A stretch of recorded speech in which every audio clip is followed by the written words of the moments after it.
ಸಿಂಹರಾಶಿ, ಬೇರೆಯವರು ನಿಮ್ಮ ಆಶ್ರಯವನ್ನು ಅಪೇಕ್ಷೆ ಪಡ್ತಾರೆ, ನೀವು ನಿರಾಕರಿಸಬೇಡಿ. ನೀವು ಜೊತೆಗಿದ್ದರೆ ಏನೋ ಒಂದು ಧೈರ್ಯ ಅನ್ನುವಂತಹ ರೀತಿಯಲ್ಲಿ ಇರ್ತಾರೆ. ಅದನ್ನು ಯಾವುದೇ ಕಾರಣಕ್ಕೂ ನೀವು ನಿರಾಕರಣೆ ಮಾಡುವಂಥದ್ದು ಬೇಡ ಅಂತ ಅರ್ಥ. ಮನೆಯ ಜವಾಬ್ದಾರಿಯಲ್ಲಿ ಸಕ್ರಿಯರಾಗಿರ್ತೀರಿ. ನಿಮ್ಮ ಕರ್ತವ್ಯ ಏನಿದೆ ಅದನ್ನು ಸರಿಯಾದಂತಹ ರೀತಿಯಲ್ಲಿ ನಿಭಾಯಿಸ್ತೀರಿ. ಕರ್ತವ್ಯ ಪ್ರಜ್ಞೆ ನಿಮಗೆ ವಿಶೇಷವಾಗಿ ಕೆಲಸ ಮಾಡ್ತಕ್ಕಂಥದ್ದಾಗುತ್ತೆ. ಜೀವನ ಸಾಮರಸ್ಯದಿಂದ ಕೂಡಿರುತ್ತೆ. ಬಹಳ ಮುಖ್ಯವಾಗಿ ಬೇಕಾದಂಥದ್ದು ನೆಮ್ಮದಿಯನ್ನು ಕಂಡುಕೊಳ್ಳೋದಕ್ಕೆ ಇದೊಂದೇ ಮಾರ್ಗ ಅನ್ನುವಂಥದ್ದು ದೃಢವಾದಂತಹ ವಿಶ್ವಾಸದಿಂದ ಬೇರೆಯವರ ಮನಸ್ಸನ್ನು ಗೆಲ್ತೀರಿ. ನಿಮ್ಮಲ್ಲಿ ಆತ್ಮವಿಶ್ವಾಸ ಆ ರೀತಿ ಇದೆ, ಆ ವ್ಯಕ್ತಿಯನ್ನು ನಾನು ಸರಿಯಾದಂತಹ ರೀತಿಯಲ್ಲಿ ಸಂಭಾಳಿಸಬಲ್ಲೆ, ಆ ವ್ಯಕ್ತಿಗೆ ಸರಿಯಾದಂತಹ ರೀತಿಯಲ್ಲಿ ತಿಳುವಳಿಕೆಯನ್ನು ಹೇಳಬಲ್ಲೆ ಅನ್ನುವಂತಹ ಒಂದು ದೃಢವಾದ ನಂಬಿಕೆ ಏನಿದೆ ಅದರಲ್ಲಿ ನೀವು ಯಶಸ್ಸನ್ನು ಕಾಣತಕ್ಕಂಥದ್ದು.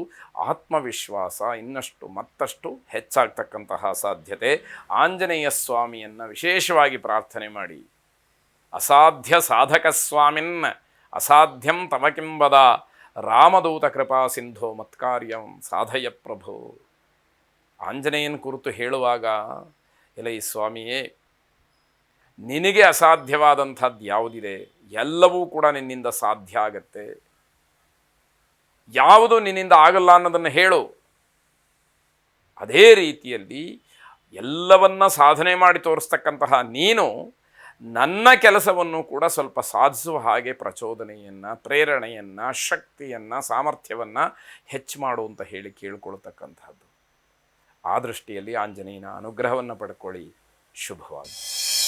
ಕನ್ಯಾ ರಾಶಿ, ಹಣಕಾಸಿನ ವಿಚಾರ ಸ್ವಲ್ಪ ಗಂಭೀರ ಸ್ಥಿತಿಯನ್ನು ಪಡ್ಕೊಳ್ಬೋದು. ಏನೋ ವ್ಯತ್ಯಾಸಗಳು ಅಥವಾ ಆತಂಕ ಇದು ಕಾಣುವಂಥದ್ದಾಗತ್ತೆ. ವ್ಯಾಪಾರ ವ್ಯವಹಾರದವರಿಗೆ ದೊಡ್ಡದಾದಂತಹ ಮೊತ್ತ ಸಿಕ್ಕುವಂತಹದ್ದು. ಕುಟುಂಬಕ್ಕೆ ಸಮಯವನ್ನು ನೀಡೋದಕ್ಕೆ ಅವಕಾಶ ಕಡಿಮೆ. ನಿಮ್ಮದೇ ಆದಂತಹ ವ್ಯಾವಹಾರಿಕವಾದಂತಹ ಒತ್ತಡ ಜಂಜಾಟಗಳಲ್ಲಿ ಇರ್ತೀರಿ ಅಂತ ಅರ್ಥ. ಹೊಸ ಕೆಲಸಗಳಲ್ಲಿ ಮತ್ತೆ ಆಸಕ್ತಿ ಹೆಚ್ಚಾಗ್ತಕ್ಕಂಥದ್ದು, ಆಸಕ್ತಿ ಬರುವಂಥದ್ದು, ಇನ್ನೇನೋ ಮಾಡಬೇಕು ಅಂತ ಹೇಳಿ ಅಂದುಕೊಳ್ಳುವಂಥದ್ದು. ವೈಯಕ್ತಿಕವಾದಂತಹ ಸಂಬಂಧಗಳಲ್ಲಿ ಗಟ್ಟಿತನವನ್ನು ಉಳಿಸ್ಕೊಳ್ಬೇಕು. ಇಲ್ಲದೇ ಇದ್ದರೆ ಸಂಬಂಧಗಳು ಉಳಿಯೋದಿಲ್ಲ. ನಿಮ್ಮ ವ್ಯವಹಾರ ಅಥವಾ ನಿಮ್ಮ ಏನು ವ್ಯಾಪಾರಗಳೇ ನಿಮಗೆ ಮುಖ್ಯ ಅಂತ ಅನಿಸುತ್ತೆ, ಆಗ ಸಂಬಂಧಗಳು ನಿಲ್ಲೋದಿಲ್ಲ. ಜವಾಬ್ದಾರಿ ಹೆಚ್ಚಾಗುವಂಥದ್ದು, ಆತಂಕವೂ ಹೆಚ್ಚಾಗುತ್ತೆ. ಅಂದರೆ ಮಾಡಬೇಕಾದಂತಹ ಕೆಲಸಗಳು ಇನ್ನಷ್ಟು ಮತ್ತಷ್ಟು ಇವೆ, ಅವೆಲ್ಲವನ್ನು ಯಾವಾಗ ಪೂರೈಸೋದು ಅನ್ನುವಂತಹ ಆತಂಕವಾಗಬಹುದು. ಐಶ್ವರ್ಯ ಲಕ್ಷ್ಮಿಯನ್ನು ಪ್ರಾರ್ಥನೆ ಮಾಡಿ. ಶುಭವಾಗಿ. ತುಲಾರಾಶಿ, ಸಹೋದ್ಯೋಗಿಗಳ ಜೊತೆಯಲ್ಲಿ ಶಿಸ್ತನ್ನು ಕಾಪಾಡಿಕೊಳ್ಳಿ. ಇಲ್ಲದೇ ಇದ್ದರೆ ಅವಮಾನವಾಗುತ್ತೆ. ಸಣ್ಣ ಪುಟ್ಟ ವಿಚಾರಗಳು ಕೂಡ ಅವಮಾನಕ್ಕೆ ಅಲ್ಲಿ ಕಾರಣವಾಗುತ್ತೆ. ವಿಶ್ರಾಂತಿಯ ಅಗತ್ಯತೆ ತುಂಬ ಇರುತ್ತೆ. ದೈಹಿಕವಾದಂತಹ ಮಾನಸಿಕವಾದಂತಹ ಶ್ರಮ ಅದನ್ನು ದೂರ ಮಾಡಿಕೊಳ್ಬೇಕು. ಆರೋಗ್ಯವಂತರಾಗಿರಬೇಕು ಅನ್ನುವಂಥದ್ದು ಸಮಯಾಭಾವ ಅಂತ ಹೇಳಿ ಅನ್ನಿಸ್ಬೋದು. ಅಂದರೆ ಕೆಲಸದ ಒತ್ತಡ ಹೆಚ್ಚಾಗಿರುತ್ತೆ. ಎಲ್ಲರಿಗೂ ಇರುವಂಥದ್ದು ದಿನದಲ್ಲಿ 24 ಗಂಟೆಗಳೇ. ಆದರೆ ಕೆಲಸದ ಒತ್ತಡ ಹೆಚ್ಚಿದೆ ಅನ್ನುವಂಥದ್ದನ್ನು ಗಮನಿಸಬೇಕು. ಕೆಲಸದ ಒತ್ತಡ ತುಂಬ ಇದ್ದಾಗ ನೀವು ಆದಷ್ಟು ಬುದ್ಧಿವಂತಿಕೆಯಿಂದ ಒಂದಷ್ಟು ಕೆಲಸಗಳನ್ನು ಮಾಡಬೇಕು.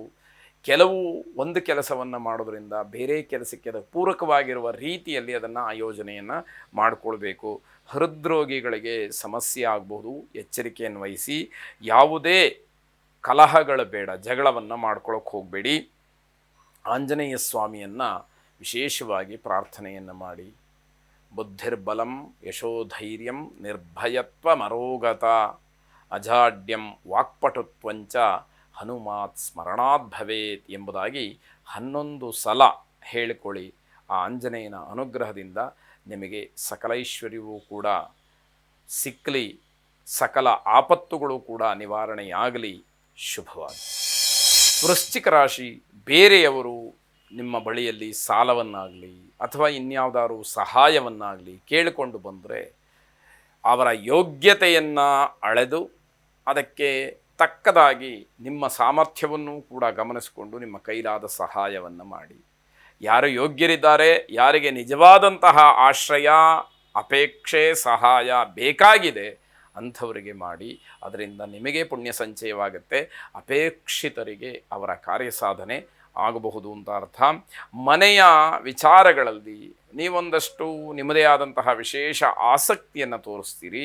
ಅದು ಬಹಳ ಮುಖ್ಯವಾದಂಥದ್ದು. ಅಂತಹ ಆಸಕ್ತಿಯನ್ನು, ಉತ್ತಮವಾದಂತಹ ಕೆಲಸಗಳನ್ನು ಮಾಡಿ ಮನೆಯಲ್ಲಿರ್ತಕ್ಕಂತಹ ಸಮಸ್ಯೆಗಳನ್ನು ದೂರ ಮಾಡ್ತಕ್ಕಂಥದ್ದು, ಗೊಂದಲಗಳನ್ನು ಪರಿಹರಿಸ್ತಕ್ಕಂಥದ್ದು ಈ ದಿಶೆಯಲ್ಲಿ ಇರಲಿ ಅಂತ ಅರ್ಥ. ದೃಢವಾದಂತಹ ವಿಶ್ವಾಸ ನಿಮಗಿದ್ದರೆ ಯಾರನ್ನು ಬೇಕಾದರೂ ಕೂಡ ನೀವು ಜಯಿಸ್ತೀರಿ. ನಿಮಗೆ ಮೊದಲು ಆತ್ಮಸ್ಥೈರ್ಯ ಇರಬೇಕು, ನಿಮ್ಮ ಬಗ್ಗೆ ನಿಮಗೆ ಸರಿಯಾದಂತಹ ನಂಬಿಕೆ ಇರಬೇಕು, ನೀವು ಮಾಡುವಂತಹ ಕೆಲಸದಲ್ಲಿ ನಿಮಗೇ ಆದಂತಹ ಒಂದು ಗಟ್ಟಿಯಾದಂತಹ ನಿರ್ಧಾರ ಇರಬೇಕು. ಆಗ ಬೇರೆಯವರನ್ನ ಗೆಲ್ಲಲಿಕ್ಕೆ ಸಾಧ್ಯ ಆಗುತ್ತೆ. ಜೀವನ ತುಂಬ ಮೌಲ್ಯಯುತವಾದಂಥದ್ದು. ಆ ಮೌಲಿಕವಾದಂತಹ ಸಮಯವನ್ನು ಸರಿಯಾದಂತಹ ರೀತಿಯಲ್ಲಿ ವಿನಿಯೋಗ ಮಾಡಿಕೊಳ್ಳೋದಿದೆಯಲ್ಲ, ಅದು ಅತಿ ಮುಖ್ಯವಾಗುತ್ತೆ. ಅಂತಹ ಯೋಗ ನಿಮಗೆ ಇದೆ ಅಂತ ಅರ್ಥ. ಆತ್ಮವಿಶ್ವಾಸ ಗಟ್ಟಿಯಾದಷ್ಟು ನಾವು ಎಲ್ಲವನ್ನೂ ಕೂಡ ಸಾಧನೆ ಮಾಡಲಿಕ್ಕೆ ಅದೊಂದು ಸಾಧನವಾಗುತ್ತೆ. ಅಂತಹ ಯೋಗವೂ ಕೂಡ ನಿಮಗಿದೆ.